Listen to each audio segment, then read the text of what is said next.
Before we dive into today's story, drop a comment below and tell us where you're watching from.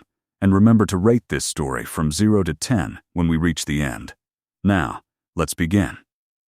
The grand ballroom of the Meadowbrook Estate Resort shimmered under the glow of countless Edison bulbs strung across the vaulted ceiling, their warm light dancing across tables draped in ivory silk and centerpieces overflowing with garden roses in shades of blush and cream. The wedding reception was in full swing, with guests in designer gowns and tailored tuxedos laughing over plates of seared duck breast and truffle risotto, while a string quartet played softly in the corner. Everyone seemed to belong to this world of effortless elegance and old money charm. Everyone except Natalie Reed. She sat at table 17, smoothing the skirt of her borrowed dress for the third time in as many minutes, trying to look like she belonged among the trust fund babies and country club regulars who filled the room. The navy chiffon dress had seemed perfect when her best friend Madison had insisted she borrow it, but now under the scrutiny of 300 wedding guests, Natalie felt like an imposter in costume. Her heels pinched her toes, the shapewear beneath her dress compressed her ribs, and her clutch purse contained exactly $43, a lipstick, and her apartment keys. Madison Hart, the radiant bride, was Natalie's roommate from college and the only reason she had been invited to this spectacle of wealth. They had stayed close over the years despite their vastly different trajectories after graduation. Madison had married into the prestigious Ashford family, while Natalie worked as a fourth-grade teacher at an underfunded public school in downtown Seattle, living paycheck to paycheck in a studio apartment with unreliable heating. She loved her job and her students, but nights like this reminded her of the chasm between her reality and the world Madison now inhabited. Across the table, a woman with a diamond necklace that probably cost more than Natalie's annual salary leaned toward her companion and whispered something behind a manicured hand, both pairs of eyes flickering toward Natalie. She pretended not to notice, taking a careful sip of champagne and reminding herself she only needed to survive 3 more hours. Then she could escape back to her real life where she understood the rules and nobody judged her shoes. The empty chair beside her had remained vacant throughout dinner, and she had been quietly grateful for the buffer of personal space. But now a commotion near the kitchen doors drew everyone's attention. A line of servers emerged carrying trays of dessert, an elaborate display of individual pavlovas topped with fresh berries and edible flowers. The servers moved through the room with practiced grace, and Natalie found herself watching one in particular, a tall man with dark hair and striking blue eyes who moved with unusual confidence for someone in a service position. There was something different about him, something in the way he carried himself that suggested he was performing a role rather than simply doing a job. When he reached her table and set a pavlova before her, their eyes met briefly, and Natalie felt an unexpected jolt of connection. He smiled, a small private curve of his lips that seemed meant only for her, before moving to the next guest. She told herself she was being ridiculous, that the champagne and the fairy tale atmosphere were making her imagine things, but she could not help glancing toward him as he worked his way around the ballroom. That was when Vanessa Carmichael appeared at her elbow like a designer-clad vulture sensing weakness. Vanessa had been 2 years ahead of them in college, president of the most exclusive sorority, and a legendary mean girl whose cruelty was delivered with a smile that never reached her calculating green eyes. She had clearly married well, judging by the rock on her finger and the dismissive way she surveyed the room as if mentally pricing everyone's net worth. Her auburn hair was styled in perfect waves, her cream-colored dress fit like it had been sewn directly onto her body, and her expression radiated the particular smugness of someone who had never experienced a moment of self-doubt. Vanessa slid into the empty chair beside Natalie without invitation, crossing her long legs and regarding her with the fake warmth of a cat playing with a mouse before the kill. She smelled expensive, some perfume that probably had a French name and cost more than Natalie's monthly grocery budget. Her smile was all teeth and no warmth, as she air-kissed near Natalie's cheek without making actual contact, as if genuine human connection might be contagious. Natalie braced herself, recognizing the predatory gleam in those green eyes, and knowing from experience that nothing good ever followed when Vanessa Carmichael decided to pay attention to someone she considered beneath her station. The years since college had apparently done nothing to mellow her competitive nature, or her need to establish social dominance in every situation. If anything, marriage to someone from old money had only enhanced her sense of superiority. She carried herself like minor royalty touring a provincial village, graciously bestowing her presence on the peasants. Beside them, several other guests had paused their conversations to watch the interaction with the barely concealed interest of people who sensed drama brewing and did not want to miss the entertainment. Weddings brought out the worst in certain types of people, and Vanessa Carmichael was definitely that type. Natalie could feel multiple sets of eyes tracking their exchange, guests who had nothing better to do than spectate while someone else got torn down. It reminded her uncomfortably of high school cafeteria dynamics.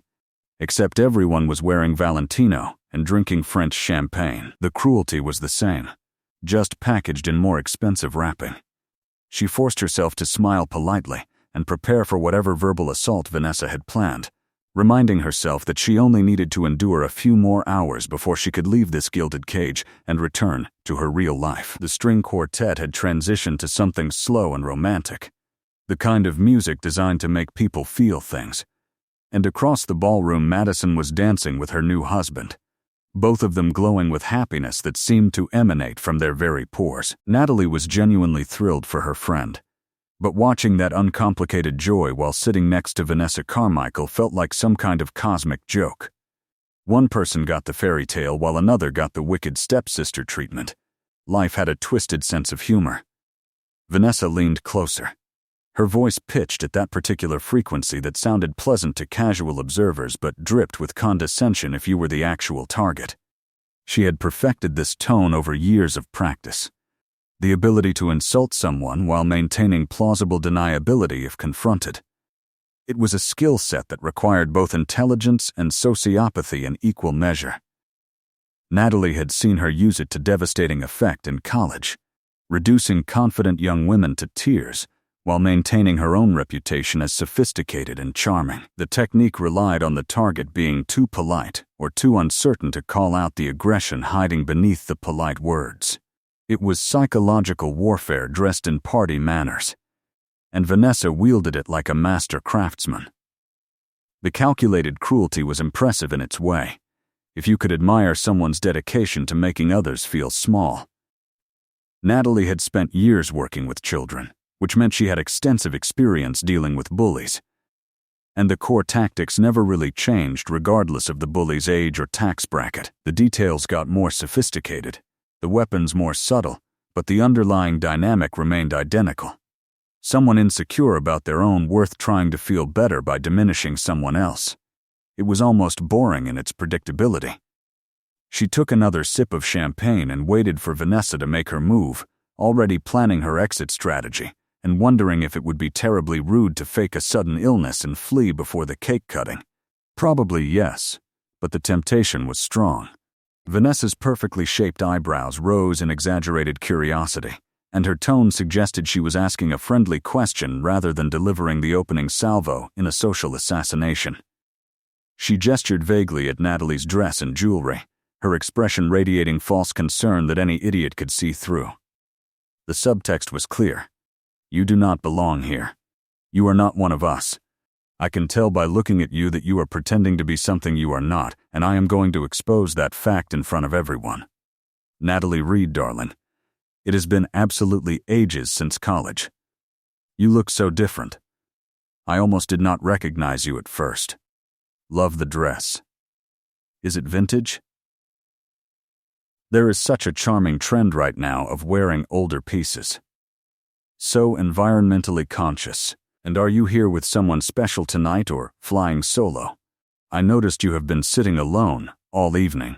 The words landed exactly as Vanessa intended them to land, each one a small cut designed to draw blood without leaving visible marks.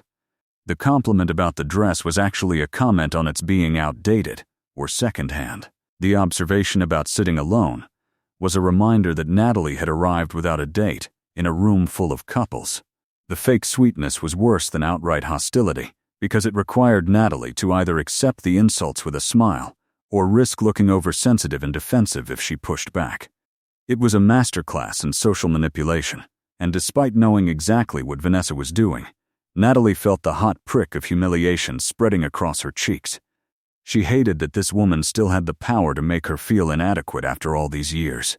She hated even more that they had an audience for this performance.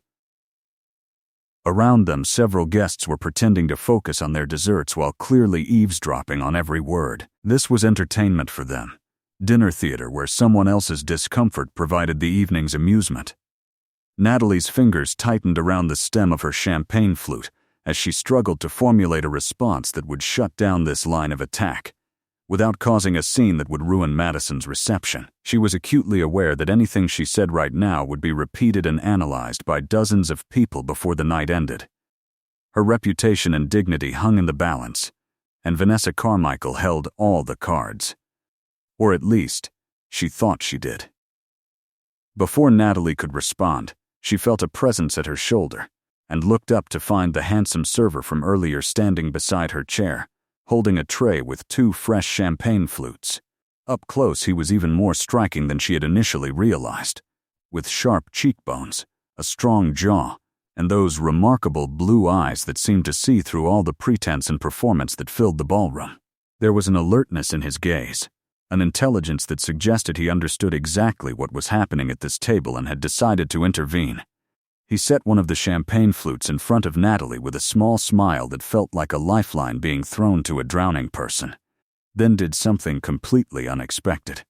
He pulled out the empty chair on her other side and sat down as if he belonged there, his posture relaxed and confident, despite the fact that servers did not typically join the guests at a wedding reception. The movement was so smooth and natural that for a moment nobody seemed to process what had happened. Even Vanessa looked momentarily confused, her perfectly practiced expression faltering as she tried to understand why a member of the catering staff was now seated at their table as if he were an invited guest. Natalie's heart started racing, torn between mortification that this stranger had witnessed her humiliation and a strange exhilaration at his unexpected intervention. She had no idea what he was doing or what he planned to say, but anything that disrupted Vanessa's attack felt like a gift from the universe. The server turned to Natalie with an easy familiarity that suggested they knew each other well, and when he spoke his voice was warm and carried a hint of amusement, as if they were sharing a private joke that nobody else at the table could understand. His accent was American but refined, the kind of careful diction that came from expensive private schools and summers spent traveling abroad. There was old money in that voice, or at least the performance of it, and Natalie found herself wondering who this man really was beneath the server's uniform. He definitely was not what he appeared to be. Nobody moved with that kind of unconscious authority unless they were used to being in charge, used to rooms and people rearranging themselves around his presence. "Sorry I am late, sweetheart." The kitchen was absolute chaos trying to coordinate the dessert service. "You know how it is." He reached over and took Natalie's hand, his fingers warm and steady against her cold ones, and the casual intimacy of the gesture sent a shock of surprise through her system. She stared at him, completely confused about what was happening and why a stranger was holding her hand and calling her sweetheart in front of a ballroom full of people. Her mind raced trying to understand his angle, whether this was some elaborate prank or if he was actually trying to help her for reasons she could not begin to fathom. His thumb brushed across her knuckles in a gesture that seemed designed to convey reassurance, and something in his eyes told her to just go with whatever was about to happen. "Trust me," that look said. "I have got this under control." Against all logic and common sense, Natalie found herself wanting to trust him, wanting to see where this unexpected intervention would lead. Vanessa's eyes had gone wide, darting between Natalie and the handsome stranger who had just claimed to be involved with her in some capacity. The confusion on her face was gratifying after years of watching her maintain perfect control of every social situation. For once, Vanessa Carmichael did not know what to say, did not have a cutting remark ready to deploy, and Natalie felt a surge of satisfaction at witnessing the other woman's composure crack. Several other guests at the table had stopped even pretending to mind their own business, and were now openly staring at the unfolding drama, with expressions ranging from shock to delighted interest. Whoever this man was, he had just made himself and Natalie the center of attention at one of the most expensive wedding receptions Seattle had seen all year. There would be no taking back whatever happened next. The moment stretched out, suspended between heartbeats, and Natalie realized she was at a crossroads. She could call out this stranger's deception and expose whatever game he was playing. Or she could play along and see if he could actually pull off whatever rescue he was attempting. The smart choice, the safe choice, would be to politely correct the misunderstanding and distance herself from this bizarre situation before it spiraled further out of control. But Natalie Reed had spent her entire adult life making smart, safe choices. And where had it gotten her? Sitting alone at a wedding reception while Vanessa Carmichael picked apart her inadequacies for sport. Maybe just this once she could make a reckless choice and deal with the consequences later. Maybe just this once she could let someone fight her battles instead of always having to be strong and self-sufficient and perfectly in control.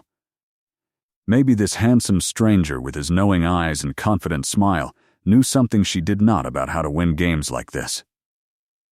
Before she could overthink it, before her logical teacher brain could talk her out of it, Natalie squeezed the stranger's hand and heard herself say words that would change everything. She watched them land in the space between her and Vanessa like grenades rolling across a polished floor, saw the exact moment they detonated behind Vanessa's calculating green eyes. The lie came out smooth and easy, almost like it wanted to be told, and Natalie felt a rush of something dangerous and intoxicating flood her system. This was insane.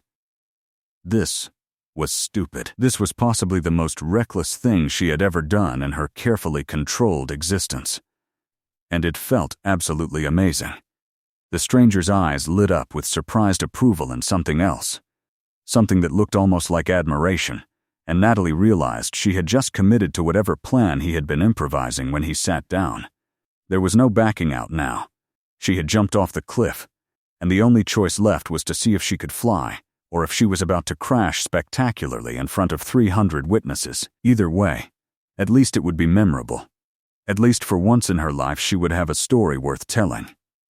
She forced herself to smile at Vanessa with all the confidence she did not feel and delivered the words that would detonate her quiet, ordinary life. Actually, I am here with my fiancé. We have been keeping it quiet because of his family's position, but I suppose there is no harm in sharing the news with old friends. The words hung in the air like Christmas lights strung across a dark room, bright and impossible to ignore. Natalie could feel her pulse hammering in her throat as she committed to the outrageous lie, doubling down on whatever insanity had possessed her to go along with this stranger's improvised deception. Beside her, the mysterious server-turned-fiancé squeezed her hand again, and she could feel his silent laughter in the gesture, his appreciation for her willingness to jump into the deep end without knowing if there was water below. The energy between them crackled with the dangerous electricity of two people who had just decided to burn down the rulebook and see what happened. Vanessa's mouth had literally fallen open, her carefully maintained composure completely shattered by this unexpected development. She looked between Natalie and the handsome stranger several times, clearly trying to reconcile the pieces of information that did not fit together. A fourth-grade teacher engaged to someone from a family with position? Someone who worked as a server but somehow also came from money? The math was not mathing, and you could see the gears turning behind her eyes as she tried to figure out what she was missing. The other guests at the table had gone completely silent, their dessert forks suspended halfway to their mouths as they waited to see what would happen next. This was better than the entertainment Madison's family had hired. This was real-time drama unfolding over the Pavlova course.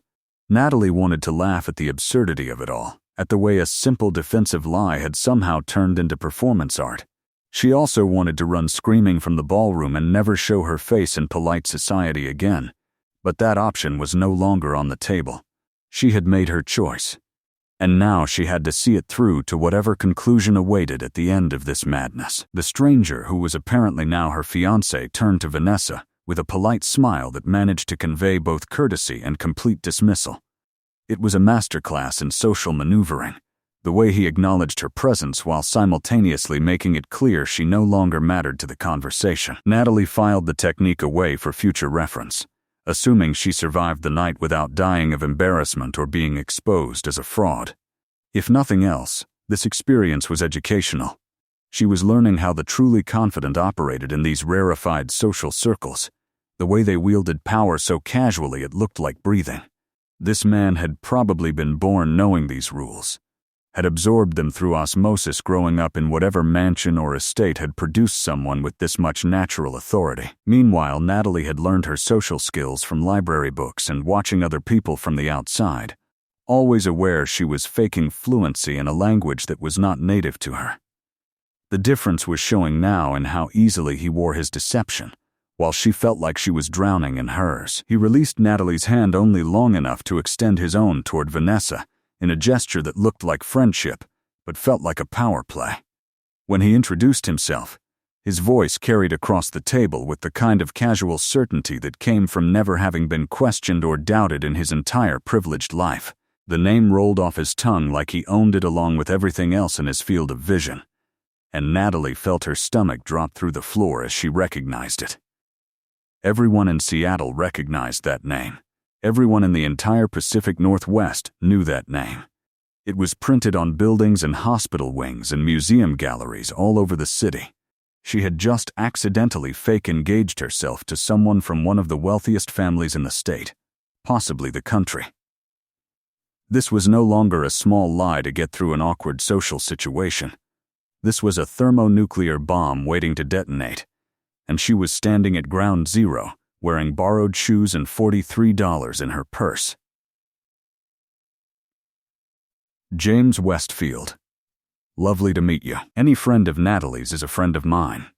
The name hit the table like a physical object, and Natalie watched the recognition ripple across Vanessa's face, followed quickly by disbelief, calculation, and barely concealed envy. The Westfield family was Seattle royalty, their fortune built over 4 generations through shipping, technology, and strategic investments that had turned millions into billions. They were the kind of wealthy where money stopped being about numbers and started being about power and influence that shaped entire industries. James Westfield was the eldest grandson, heir to the empire, and if the society pages were to be believed, one of the most eligible bachelors in the state. He was not supposed to be working as a server at a wedding reception. He was definitely not supposed to be engaged to a public school teacher nobody had ever heard of. The pieces did not fit, which meant either this was an elaborate prank, a case of stolen identity, or something far stranger was happening beneath the surface of this elegant reception. Natalie's mind raced through possibilities, trying to understand what possible motivation would bring someone like James Westfield to this moment. Was he bored?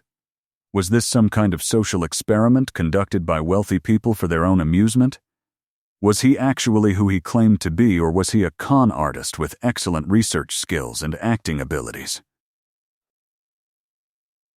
Her teacher instinct screamed that she should extract herself from this situation immediately before it exploded in her face.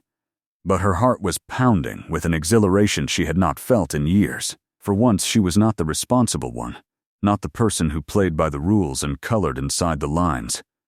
For once, she was the center of a story instead of a background character in someone else's narrative. It was terrifying and intoxicating in equal measure. Vanessa had recovered enough to extend her hand, though her smile had taken on a brittle quality that suggested she was reassessing everything she thought she knew about Natalie Reed and her place in the social hierarchy. The power dynamic at the table had shifted completely, and Natalie could see her former tormentor struggling to adapt to the new landscape. If Natalie was actually engaged to James Westfield, then she was not someone to be dismissed or mocked.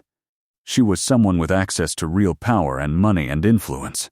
Someone who could potentially cause problems for people who made an enemy of her. Vanessa's survival instincts were clearly kicking in, telling her to retreat and regroup rather than continue an attack that might now have serious consequences. It was fascinating to watch in real time, the way self-interest overrode cruelty when the cost-benefit analysis changed. Natalie almost felt sorry for her. Almost, but mostly she felt a savage satisfaction at seeing Vanessa Carmichael knocked off balance for once in her perfectly manicured life. James shook Vanessa's hand with perfunctory politeness before turning his attention back to Natalie with a warmth that felt genuine enough to be dangerous. When he looked at her like that, like she was the only person in the room worth his attention, It was easy to forget this was all performance. Easy to forget they were strangers who had exchanged maybe 3 sentences before embarking on this insane charade. His hand found hers again on the table, and this time his thumb traced small circles on her palm that sent unexpected shivers up her arm. Was that part of the act? Or was there something real happening beneath the pretense? Natalie could not tell anymore, could not separate performance from possibility, and that uncertainty was more intoxicating than any champagne. Around them, the ballroom continued its elegant choreography, dancers swirling on the floor while servers circulated with trays of cordials, and the string quartet played on, oblivious to the small revolution happening at table 17. But Natalie felt like the entire world had narrowed to this moment. This table. This impossible man who had appeared out of nowhere and decided for reasons she could not fathom to rescue her from her own insignificance. She knew she should say something, should ask him what he was doing and why, but before she could formulate words, Vanessa was already pivoting with the desperate energy of someone trying to regain control of a situation slipping through her fingers. Her voice came out higher than usual, strained with the effort of appearing casual while her entire worldview rearranged itself around this new information. The question was directed at James but designed to undermine Natalie, a last-ditch attempt to find some flaw in the story that would restore Vanessa's sense of superiority and order to the universe. How absolutely wonderful. I had no idea you two knew each other. How did you meet? I am sure it must be such a romantic story. Natalie felt panic claw at her throat because they had not prepared a backstory, had not coordinated their lies, and any second now the whole elaborate house of cards was going to collapse under the weight of contradictory details. She opened her mouth without any idea what was going to come out, but James was already answering with the smooth confidence of someone who improvised billion-dollar deals before breakfast. His voice carried across the table easily, drawing in not just Vanessa but the other guests who had given up any pretense of minding their own business. The lie he spun was so specific and detailed that Natalie almost believed it herself, and she watched in amazement as he constructed an entire relationship history out of thin air, without hesitation or visible effort. This man was either a pathological liar or so accustomed to controlling narratives that truth and fiction held equal weight in his hands. Either way, Natalie was terrified and impressed in equal measure. We met at the Children's Hospital fundraiser last spring. The Westfield Foundation sponsors several educational programs there, and Natalie's class had participated in one of our literacy initiatives. She was advocating for more resources for underfunded schools, and I was immediately struck by her passion and intelligence. We started talking, and I found myself completely captivated. The lie was brilliant because it contained enough plausible elements that it could not be easily disproven. The Westfield Foundation did sponsor programs at Seattle Children's Hospital. There had been a fundraiser last spring. Natalie's school might feasibly have participated in a literacy program. The details were vague enough to avoid obvious contradictions, but specific enough to sound authentic. James delivered it all with the casual certainty of someone recounting actual memories, and Natalie found herself nodding along as if confirming a story she actually remembered living. She should probably be disturbed by how easily he constructed and sold this elaborate fiction, but instead, she felt a rush of gratitude and reluctant admiration. He was saving her, protecting her from Vanessa's cruelty with weapons forged from pure audacity and social confidence. She had spent her whole life being careful and honest and responsible. And where had it gotten her? Maybe there was something to be said for the approach of people who simply decided what reality they wanted and bent the world to match it. Vanessa was nodding. Her expression caught somewhere between wanting to believe the story and sensing something off about the whole situation. She was not stupid, just cruel, and her instincts were clearly telling her that something about this engagement did not add up. But she had no way to challenge it without looking petty or jealous. No socially acceptable way to call James Westfield a liar to his face at a wedding reception. She was trapped by the same social conventions she usually weaponized against others, and the irony was not lost on Natalie. This was what it felt like to have power in these spaces, to make people second-guess their own perceptions, because contradicting you carried too high a social cost. She filed that lesson away too, adding it to her growing understanding of how the other half lived and operated. James continued weaving their fictional romance with the skill of a professional storyteller, adding details about dinners and museum visits and long conversations that revealed their compatibility. Natalie found herself adding small confirmations, little nods and smiles that supported his narrative, slipping into the role of devoted fiancé with surprising ease. Maybe she had missed her calling. Maybe she should have been an actress instead of a teacher, because lying in front of 300 people was proving easier than she had ever imagined. Or maybe it was just easier when you had a partner as skilled as James Westfield. Someone who could carry the weight of the deception while making it look effortless. They were dancing now, she realized, an intricate social dance where every word and gesture had to be perfectly coordinated to maintain the illusion. One misstep and the whole thing would collapse, but somehow they were managing to stay in sync despite having never rehearsed this routine. It should not be working, this spontaneous conspiracy between strangers, but here they were pulling it off in real time. The champagne helped, Natalie decided. The champagne made everything feel possible and softened the edges of her panic enough that she could function instead of freezing. She would probably regret all of this tomorrow when the alcohol wore off and reality reasserted itself, but that was a problem for future Natalie. Present Natalie was too busy trying not to drown to worry about the distant shore. Vanessa had run out of polite ways to interrogate them, and was clearly struggling with whether to retreat gracefully or dig in for more information that might expose the cracks in their story. Her pride wanted to keep pushing, but her survival instincts were screaming at her to back off before she made an enemy of someone who could actually hurt her. Natalie could see the internal war playing out across her face, and she felt a moment of genuine pity for the other woman.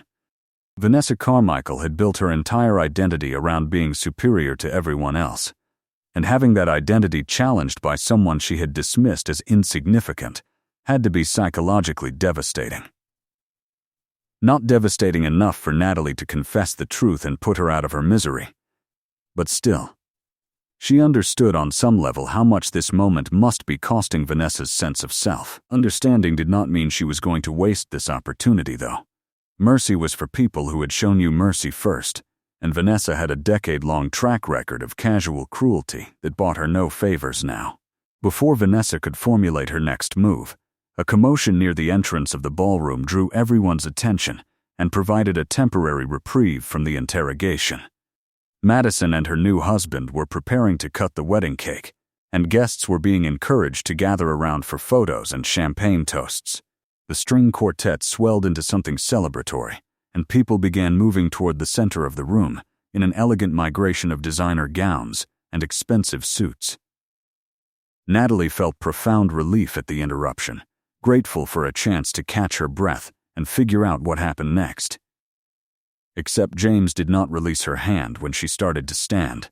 Instead, he pulled her closer and leaned down to whisper in her ear, his breath warm against her skin, and his voice pitched low enough that only she could hear over the surrounding noise. His words sent ice water through her veins despite the heat of his proximity, and Natalie realized with dawning horror that the performance was far from over. In fact, it might be just beginning. She pulled back enough to look him in the eyes, searching for some sign that he was joking or exaggerating, but his expression was deadly serious beneath the charming smile he maintained for their audience. "We need to talk privately. There are some things you should know about what you just agreed to. But first we have to convince everyone here that we are actually together, which means you cannot look terrified every time I touch you. Can you do that? Or should I extract us now before this gets more complicated?" Natalie stared at him, her mind reeling from the whiplash of the past 10 minutes. What had started as a defensive lie to avoid Vanessa's mockery had somehow transformed into an elaborate deception involving one of Seattle's most prominent families, and she was only now beginning to understand that there might be consequences beyond social embarrassment.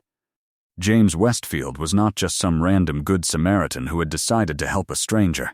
He had his own agenda, his own reasons for playing along with this charade, and Natalie had jumped in without asking what those reasons might be. She was usually so careful, so risk-averse, and look where one moment of impulse had landed her. engaged to a billionaire she had met 15 minutes ago in front of 300 witnesses. This was the kind of thing that happened in movies and romance novels, not to elementary school teachers from ordinary backgrounds who lived ordinary lives. Except, it was happening, and she needed to decide right now whether she was in or out. James was offering her an exit, a chance to end this before it spiraled further out of control, and the smart choice was obvious. Tell the truth, apologize for the confusion, and retreat to her corner table where she could hide for the rest of the reception. But the smart choice meant facing Vanessa's triumph, meant confirming every dismissive assumption about Natalie's place in the social hierarchy, meant returning to her small invisible life where nothing exciting ever happened and nobody noticed whether she existed or not. The smart choice meant safety and obscurity, and the same endless routine that had defined her 20s. She had been making the smart choice her entire adult life, and she was so tired of it. She was tired of being responsible and careful and appropriate. She was tired of making herself small so that other people would not feel threatened. She was tired of watching from the sidelines while other people lived interesting lives full of risk and reward. Maybe just this once she could be the person who took the leap, who said yes to the adventure without knowing where it would lead. Maybe just this once she could trust a handsome stranger with knowing blue eyes who had appeared at exactly the moment she needed rescuing. Maybe this was the universe presenting her with an opportunity disguised as catastrophe, and she would regret forever if she walked away now. Natalie took a deep breath, let it out slowly, and made a choice that her rational mind screamed was insane. She slipped her hand into James's and squeezed it with more confidence than she felt, lifting her chin and meeting his eyes with a challenge. If they were doing this, they were doing it completely. No half measures. No backing out halfway through. She was jumping off the cliff, and she would figure out the landing later. I can do this, but you are buying me several drinks and a very detailed explanation once we survive the cake cutting. And if this somehow ruins my life, I am holding you personally responsible for putting it back together. Deal? James's face split into a genuine grin that transformed him from merely handsome to absolutely devastating, and Natalie felt her stomach flip in a way that had nothing to do with fear, and everything to do with the sudden awareness that she was playing with fire. This man was dangerous, not because he was cruel or deceptive, but because he made recklessness feel like the most logical choice in the world. He made impossible things seem achievable, made her want to be brave and bold and all the things she had never allowed herself to be. That was intoxicating and terrifying in equal measure. She was in so far over her head that she could not even see the surface anymore, but instead of panic, she felt a strange exhilaration bubbling up in her chest. This was what it felt like to really live instead of just surviving. This was what she had been missing all those years playing it safe. Deal. Now come on, we need to go congratulate the bride before someone else corners us with questions we are not prepared to answer. He stood and offered his arm with old-fashioned courtesy, and Natalie rose on unsteady legs to take it, hyper-aware of every point where their bodies connected. They moved through the ballroom together, and she could feel eyes tracking their progress, conversations pausing as they passed. The gossip mill was already grinding into overdrive, spreading the news of Natalie Reed's secret engagement to James Westfield throughout the reception, with the speed of wildfire through dry grass. By morning, half of Seattle's social elite would have heard some version of the story, truth and speculation blending together until nobody remembered which was which. Natalie should be terrified, but instead she felt almost giddy with the absurdity of it all. She was 32 years old, and for the first time in her carefully controlled life, she had absolutely no idea what would happen next. They reached the crowd gathered around the wedding cake, just as Madison and her husband were making the first cut, laughing as they fed each other bites while photographers captured every angle. Madison's eyes found Natalie's across the crowd, and her expression cycled rapidly through surprise, confusion, and delighted curiosity. She had clearly witnessed or heard about whatever had happened at table 17, and Natalie could see 1,000 questions forming behind her friend's eyes. There would be a reckoning later. A conversation where Natalie would have to explain how she had ended up fake engaged to James Westfield. But that was future Natalie's problem. Present Natalie was too busy trying to maintain the illusion of a happy couple while her mind raced with the implications of what she had done.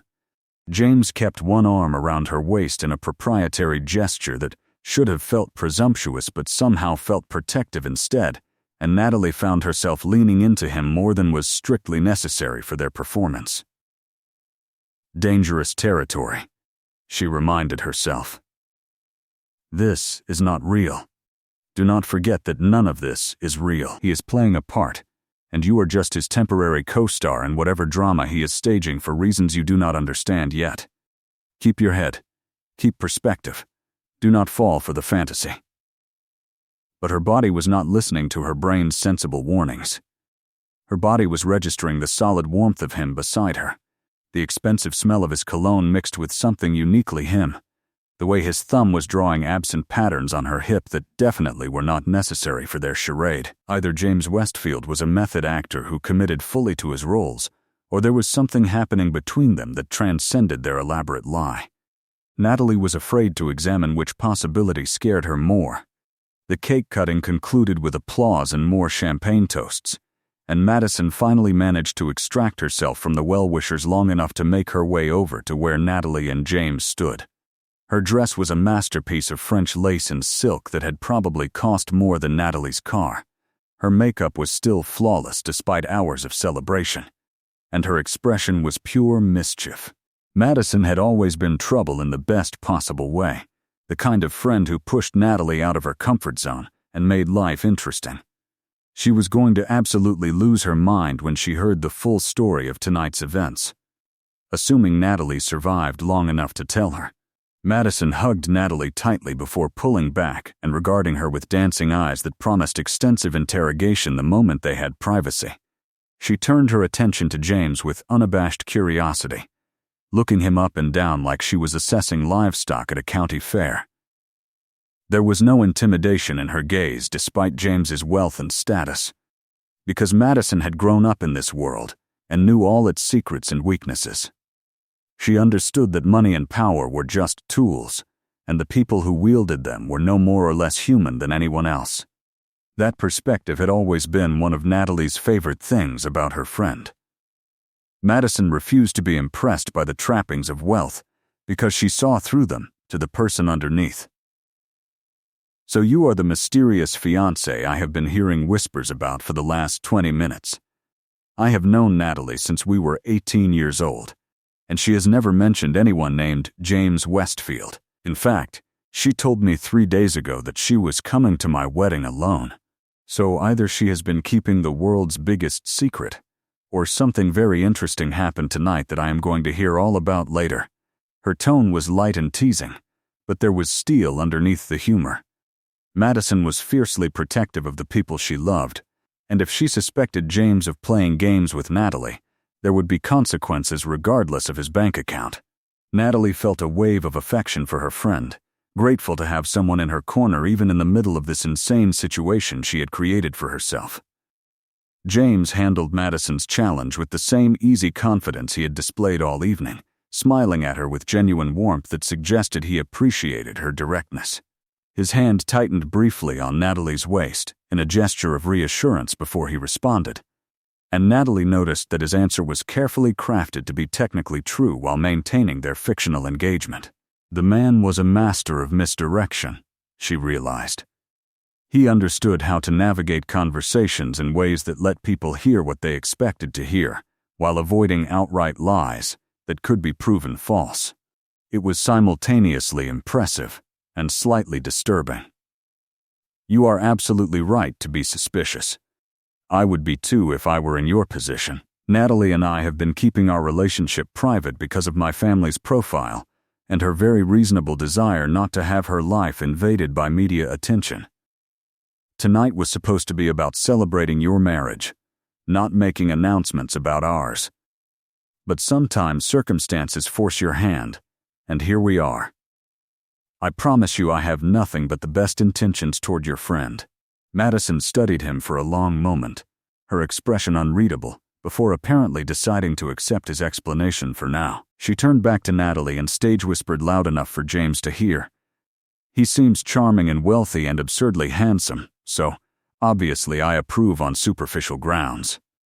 But you and I are having brunch tomorrow, and you are explaining everything.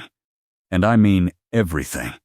Natalie Marie Reed, do not think you are getting out of detailed explanations just because tonight is my wedding, and I am too busy to interrogate you properly right now.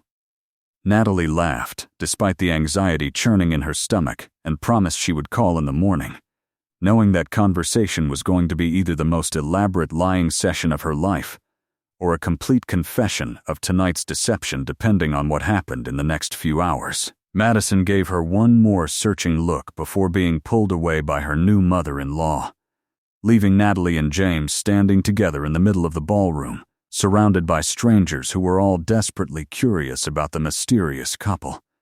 The weight of all those eyes was suffocating, and Natalie felt the first real stirrings of panic pushing through her champagne-induced bravado. This had gotten so far out of hand.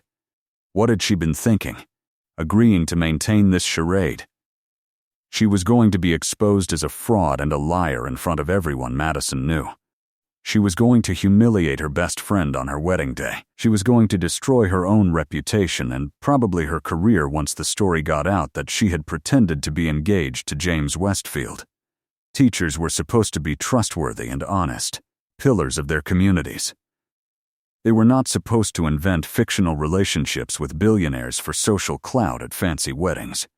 James must have felt her tension because he leaned down to whisper in her ear again, his voice steady and grounding amidst her spiraling thoughts.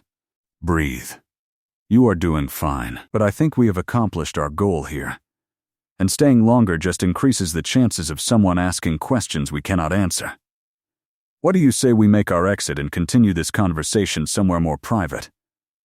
Natalie nodded gratefully, desperately wanting to escape the goldfish bowl of attention before she had a complete panic attack in the middle of the reception. James guided her toward the exit with the smooth efficiency of someone used to leaving events whenever he wanted, without explanation or apology. They collected her coat from the check room, and then they were stepping out into the cool Seattle night, leaving behind the warmth and music and curious eyes. The sudden silence felt like a physical relief, and Natalie sucked in deep breaths of cold air while trying to process everything that had happened in the span of one surreal evening. James shrugged out of his server's jacket and draped it over her shoulders, which made her realize he was wearing an expensive watch and designer shoes beneath the uniform. Details she should have noticed earlier but had been too flustered to register. A sleek black town car pulled up to the curb as if summoned by telepathy, and a driver emerged to open the back door. James handed her into the car with old-fashioned courtesy before sliding in beside her, and they pulled away from the hotel into the city night. Natalie stared out the window at the familiar Seattle streets sliding past, feeling like she had somehow crossed into an alternate dimension where nothing operated according to the rules she understood.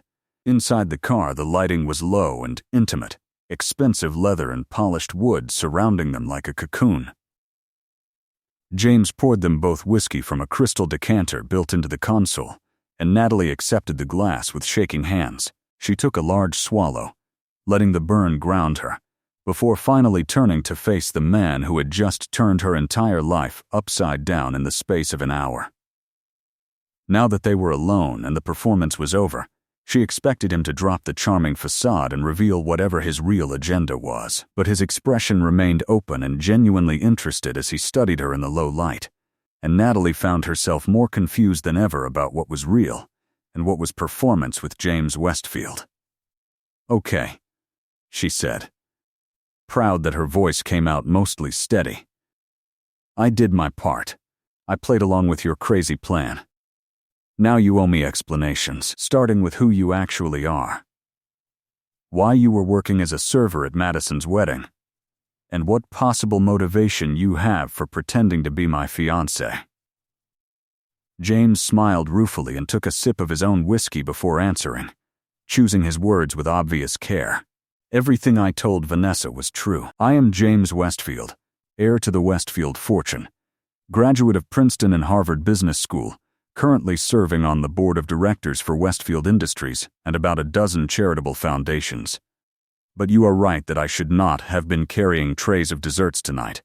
That was part of a personal project I have been working on." He paused, and Natalie realized he was actually nervous about what came next, which made her simultaneously more curious and more concerned. This man who had lied so smoothly all evening was struggling to tell the truth. I have been going undercover in various service positions around Seattle for the past year. Restaurants, hotels, construction sites, hospitals.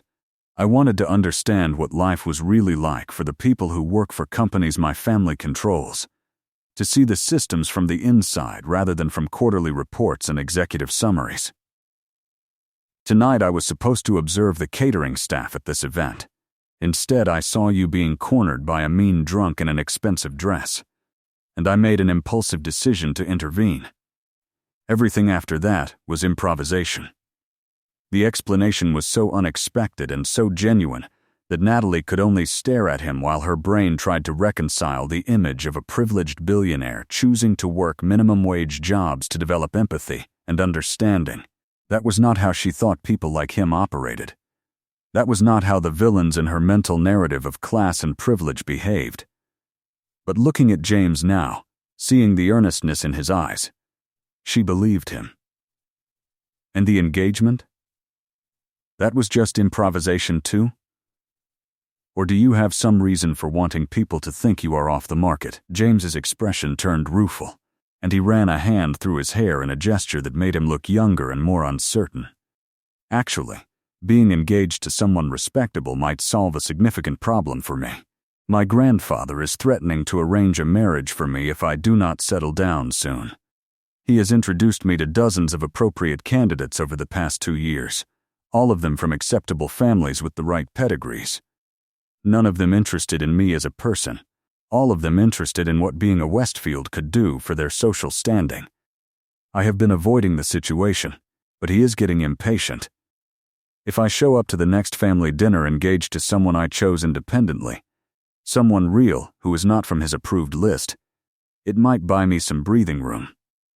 Natalie set down her whiskey glass before she dropped it. You want to use our fake engagement as cover while you figure out how to escape an arranged marriage. That is the most insane thing I have heard tonight. And I have heard a lot of insane things. What happens when your family investigates me and discovers I am a nobody? What happens when they demand proof and we cannot provide it? What happens when this inevitably blows up in both our faces? James leaned forward, his intensity magnetic in the confined space. Then we make it real enough that they cannot question it. Date publicly for a few months, attend some family events together, let the media photograph us looking happy. Eventually we have a quiet breakup and go our separate ways. In exchange for your time and tolerance of my family's scrutiny, I will pay off your student loans, fund your classroom supplies for the next decade, and donate substantially to your school's programs. You help me avoid a marriage I do not want, and I solve some of your financial stresses. It is a business arrangement. A mutually beneficial fiction. Natalie stared at him, seeing the proposal from his perspective for the first time. This was how people with his kind of money operated, turning relationships into transactions, solving problems with resources instead of emotions. It should disgust her, this casual commodification of something that was supposed to be about love and connection. But she could not help thinking about the medical bills from her mother's illness 2 years ago, the credit card debt she had been chipping away at for half a decade, the supplies she bought for her students out of her own inadequate paycheck.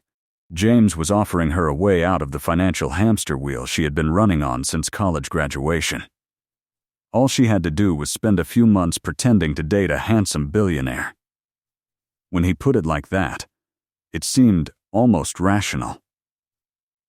Almost. Outside the car windows, Seattle's lights blurred into streaks of color as they drove through the night toward an uncertain future. Natalie closed her eyes and thought about the woman she had been when she walked into that wedding reception. Careful, responsible, invisible. Was she really willing to become someone else entirely just to escape Vanessa Carmichael's mockery and financial stress? Was she brave enough, or foolish enough to step into this bizarre arrangement with a stranger? She opened her eyes and looked at James Westfield, really looked at him, seeing past the expensive clothes and perfect features to the human uncertainty underneath. He was taking a gamble on her just as much as she would be gambling on him. They were both standing at the edge of something that could either save them or destroy them. Maybe that was enough common ground to build on. Maybe that was enough reason to say yes. Natalie took a deep breath, picked up her whiskey, and raised her glass toward her fake fiancé. Here is to mutually beneficial fiction and the hope that we both survive whatever comes next. James smiled with genuine relief and clinked his glass against hers, sealing their impossible bargain to the most unconventional engagement Seattle has ever seen. And as they drove through the night together, Natalie realized that sometimes the life you planned and the life you lived were completely different things, and maybe, just maybe, that was exactly how it was supposed to be. The wedding reception faded into memory behind them, and ahead lay nothing but possibility and danger in equal measure. She had jumped off the cliff, and now all she could do was see if she could fly. The end. Please rate this story from 0 to 10 and let us know what you thought in the comments.